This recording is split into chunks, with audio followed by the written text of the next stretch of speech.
కాళ్లలో నొప్పి, నరాల వాపు వంటి లక్షణాలతో బాధపడుతున్నారా? వెరికోస్ వెయిన్స్ లో అత్యాధునిక చికిత్స ఏవిస్ వాస్కులర్ సెంటర్. నమస్తే రమగారు. నమస్తే జయ. రమగారు, మనకి కామెంట్స్లో కొన్ని ప్రశ్నలు వస్తూ ఉంటాయి కదా. ఒక పర్సనల్గా వచ్చిన ఒక ప్రశ్న అండి ఇది, కామెంట్లో వచ్చింది కాదు యాక్చువల్గా. మనం ఎక్కువగా ఇష్టపడే వాళ్ళు మనల్ని దూరం పెడుతూ ఉంటారు. అప్పుడు అసలు మనం ఏం చేయాలి? వాళ్ళ కోసం ఇంకొంచెం ఏదైనా ప్రయత్నాలు చేయాలా, లేకపోతే ముందుకు సాగాలా? ఏం చేయమంటారు అనేది ఒక పర్సనల్ క్వశ్చన్ అనమాట ఇది. ఇది ప్రతి వాళ్ళకి జీవితంలో ఎప్పుడో ఒకప్పుడు ఎదురవుతుంది జయ. అవును రమగారు. మనం చాలా ఇంపార్టెన్స్ ఇస్తాం ఒకళ్ళకి, వాళ్ళకి మనం అంత ఇంపార్టెంట్ కాదని ఏదో ఒక సిచ్యువేషన్లో మనకు తెలిసిపోతుంది.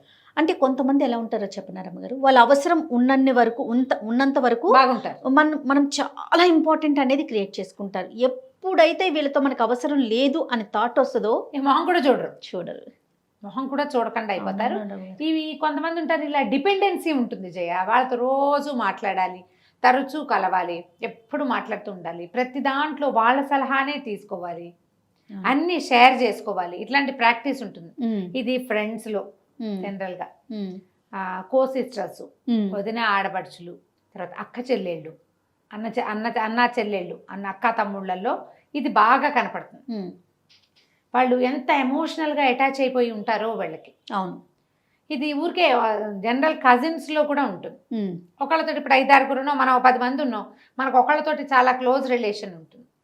అవును అవును. వీళ్ళకి అంటే కొంతమంది జనరల్గా పీపుల్ ఏం చేస్తాము జయ, మనం మామూలుగా ఇప్పుడు మనం ఎవరితో మాట్లాడుతున్నామో వాళ్ళే మనకి ఇంపార్టెంట్ అనే భావంతో మనం మాట్లాడుతూ ఉంటాం. అంతే. ఈ సిచ్యువేషనల్లీ ఒక్కొక్కళ్ళు అటాచ్ అయిపోతారు, వదిలిపెట్టలేకపోతారు. ఇప్పుడు ఇది భార్యాభర్తల్లో అనుకో జయ, అమ్మో అది చాలా కష్టం. అవన్నీ డివోర్స్కి దారి తీస్తాయి.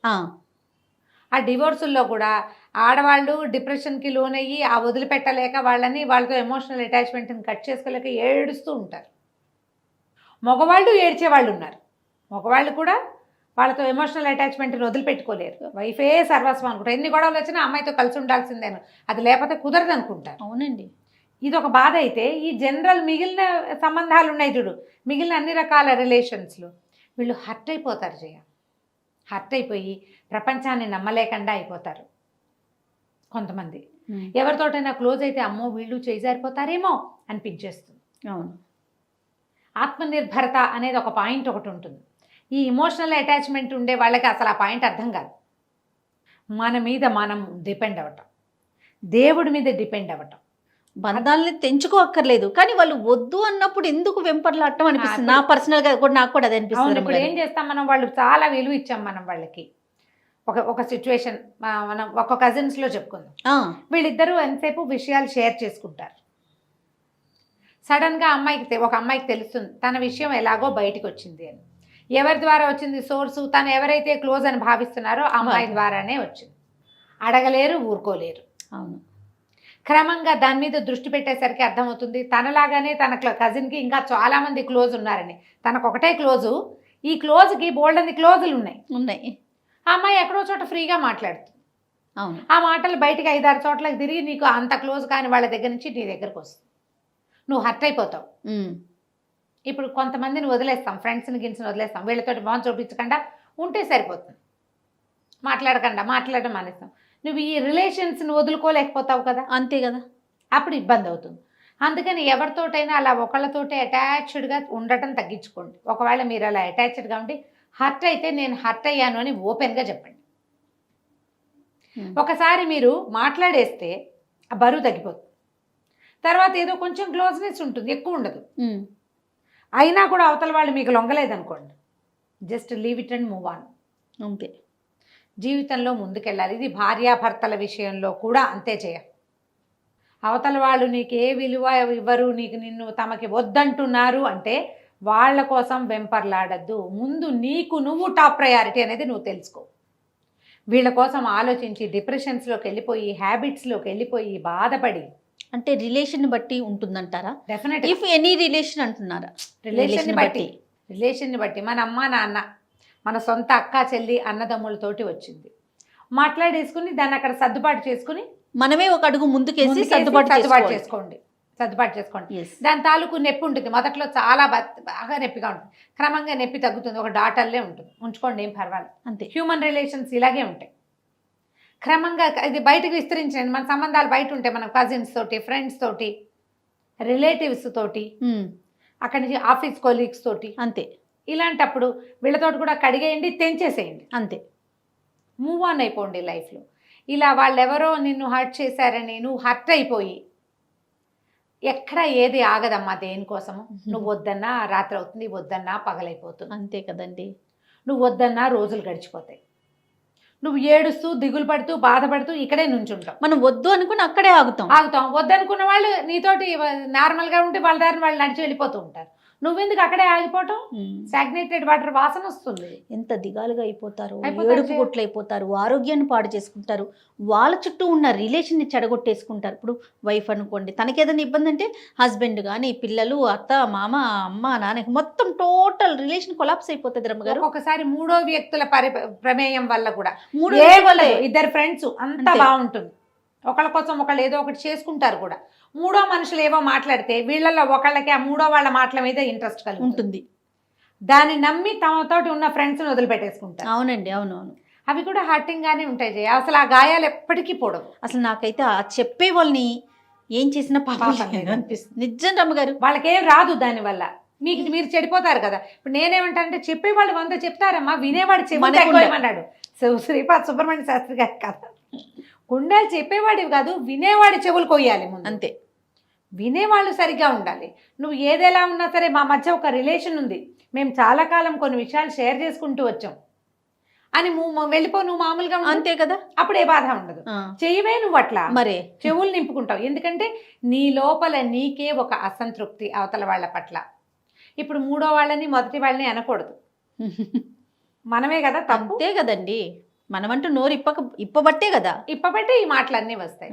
మూవ్ ఆన్ అవ్వండమ్మా. జీవితంలో ఎవరికి విలువ ఇచ్చినా ఇవ్వకపోయినా ముందు మీకు మీరు విలువించుకోండి. అన్నిటికంటే అత్యంత మీ విలువైనది మీ జీవితం, మీ ఆరోగ్యం. ఇవి రెండూ బాగుంటాయి. మీరు కొత్త ప్రపంచంలోకి అమెరికా వెళ్ళి, ఆస్ట్రేలియా వెళ్ళి, ఆఫ్రికా వెళ్ళి, అంటార్కిటికా వెళ్ళి కూడా జన సంబంధాలు మనం విస్తరించుకోవచ్చు.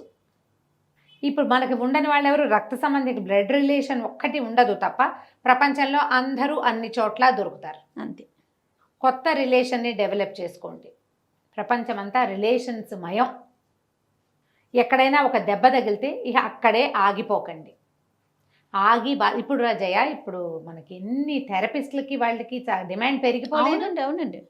ఏవో ఇష్యూస్ ఉంటాయి, అవి సాల్వ్ చేసుకోరు, అనారోగ్యాల్లోకి వెళ్ళిపోతాయమ్మా. మీ మెంటల్ స్ట్రెస్ అంతా మీ మోకాళ్ళ మీద, హాస్పిటల్ చుట్టూ కూడా బాగా తిరుగుతారండి, మందులు వేసుకుంటున్నారు, తిరుగుతారు. పైకి శరీరానికి మందులు వేసుకుంటున్నారు, మనసుకు మందు వేయట్లేదు. నువ్వు రిపేర్ నువ్వు చేసుకోవాలి, అది చేసుకోవట్లా. డాక్టర్స్ మీద డిపెండ్ అవుతున్నారు, గోడు వెళ్ళబోసుకుంటారు. ఎవరైనా కనిపించారంటే చెప్తారు, మళ్ళీ మామూలు. మొన్న ఒక దేవాలయంలో మనసును మార్చుకోలేకపోతారు. దేవాలయంలో ఒక ఆవిడ కనబడ్డారు జయ. ఆవిడ ఎందుకు అడిగారు నాకు తెలియదు. నేను ఊరికే లోపలికి వెళ్ళి కార్ బయటే ఉంది, మా వాళ్ళు ఏదో షాపింగ్ చేస్తున్నారు, నేను సరిగ్గా ఎక్కడ అమీర్పేట దుర్గగుళ్ళో. ఓకే. నేను లోపలికి వెళ్ళాను, ఒక 5-10 నేనేమి గబగబా చూసేసి ఒక 10 నిమిషాలు సంతోష్ మాత ముందు ఒక 5-10 నిమిషాలు కూర్చుని వచ్చేస్తా బయటికి. నేను మామూలుగా వెళ్ళినా అంతే, అంతకంటే ఎక్కువసేపు నేను ఉండను అసలు. ఆ కూర్చునేసరికల్లా ఆవిడెవరో పెద్దవిడే, నాకంటే కనీసం ఒక 3-4 సంవత్సరాలు పెద్దవారు అయి ఉంటారు. అమ్మ ఒక విషయం మాట్లాడాలి అని చెప్పి వాళ్ళ ఫ్యామిలీ ఇష్యూ గబగబా చెప్పేశారు నాకు. చాలా ఇబ్బందిగా ఉంది అని. నేనన్నా వదిలేయండి అమ్మా, వదిలేయమంటారు, వదిలేసేయండి. ఒక్కసారి వదిలిపెట్టేస్తే ప్రాణం హాయిగా ఉంటుంది, పోతే పోతుంది. అది వచ్చి ఏముంది, ఇప్పుడు మీకే 60 ఏళ్ళు వస్తున్నాయి, ఎందుకు దాన్ని ఏం చేసుకుంటారు? కష్టమా రమ్మగారు వదిలేయటం? చాలా కష్టం జయ, చాలా అత్యంత కష్టమైన విషయం వదిలేయటమే. సులువైన విషయం వదిలేయమని చెప్పడం. నేను ఈజీగా చెప్పా. ఎందుకు అడిగారో అమ్మ నాకు తెలీదు, గుళ్ళో కూర్చున్నాం, వదిలిపెట్టేసేయండి, మీరు ప్రశాంతంగా ఉంటారు, హాయిగా కృష్ణారామ అనుకోండి, వదిలేయండి. ఆవిడ 10 రోజులు అప్పుడు ఫోన్ నెంబర్ తీసుకున్నారు. ఇట్లా నేను 5-6 కథలు విన్నా ఆ గుళ్ళో. సడన్గా చెప్పేస్తారు జయ, మొత్తం కథ అంతా చెప్పేస్తారు, ఇలా ఇలా ఇలా ఇలా ఉంది మా పరిస్థితి అని. ఆవిడ ఫోన్ నెంబర్ తీసుకున్నారు, ఫోన్ చేశారు నాకు. మీరు వదిలేయమని చెప్పిన తర్వాత ఇంటికి వెళ్ళి మా ఆయనకి మా అబ్బాయికి చెప్పానండి, అది రాకపోయినా మీకు వృద్ధి వస్తుంది అని చెప్పారు నాకు. నేను అలాగే చెప్పాను. అది కలిసి రాలేదు ఆస్తి, వదిలేయండి, మీ పుట్టింటి ఆస్తి వదిలిపెట్టండి, మీ అబ్బాయికి ఏదో మంచి ఉద్యోగం వస్తుంది, ఇంకా కొంచెం బెటర్మెంట్లోకి వెళ్తారమ్మా. ఎందుకు వెంపర్లాట, అన్నయ్యతో పడుతూ తమ్ముడితో పడుతూ, వాళ్ళు ఎవరు మిమ్మల్ని గుమ్మం తొక్కనివ్వరు, మీతో మాట్లాడరు, డబ్బుల కోసం. వేదవ డబ్బు, పుసుకుని కళ్ళు మూసామంటే డబ్బు లేదు గిబ్బు లేదు, మనం ఒకళ్ళమే పోతాం అన్నీ ఇక్కడ వదిలిపెట్టుకుని. ఆవిడ చక్కగా మంచి వజ్రాలు గిజ్రాలు వేసుకుని బాగున్నారు డైమండ్స్ తోటి మంచి. ఫోన్ చేశారు 10 రోజుల తర్వాత, మా అబ్బాయి మా ఆయన కూడా సమాధానం పడిపోయారమ్మా, మేము బెంగళూరు షిఫ్ట్ అయిపోవాలని అనుకుంటున్నాము, అక్కడ ఏదో బిజినెస్ ప్లాన్ ఆలోచిస్తున్నాడు, చాలా మంచి బయర్స్ కూడా చాలా మంచి వాళ్ళు దొరికారు ఇక్కడ ఆస్తికి మాకు. పోనీలే, గుళ్ళో డిసైడ్ అవ్వండి అంతే, మీ అంతటా మీరు, లేదా ఎవరిదైనా ఒక్క సహాయం తీసుకోండి, 100 మందికి చెప్పకండి మీ కష్టాన్ని, ఒక్క సహాయం ఇది ప్రధానం అండి.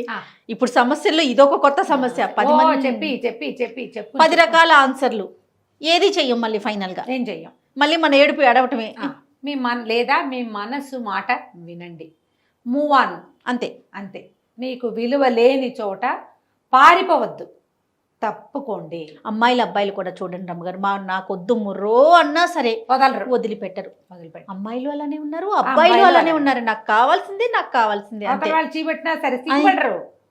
ఏంటో మరి ఈ బొమ్మ నాదనిపిస్తుంది, అంతే. ఆ బొమ్మ నాది కాన్సెప్ట్ నుంచి బయటికి రారు, అవతల వాళ్ళు మనుషులు అని అనిపించింది. నేనేమంటానంటే పారిపోయి పరిగెత్తి సమాధాన పడద్దమ్మా, తప్పుకోండి, జస్ట్ వదిలేయటం ఎలాగో ప్రాక్టీస్ చేయండి.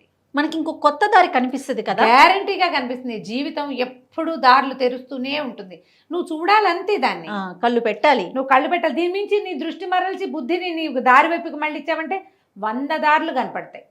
సూపర్, శభాష్, సూపర్ రమ్మగారు. నమస్తే. నమస్తే.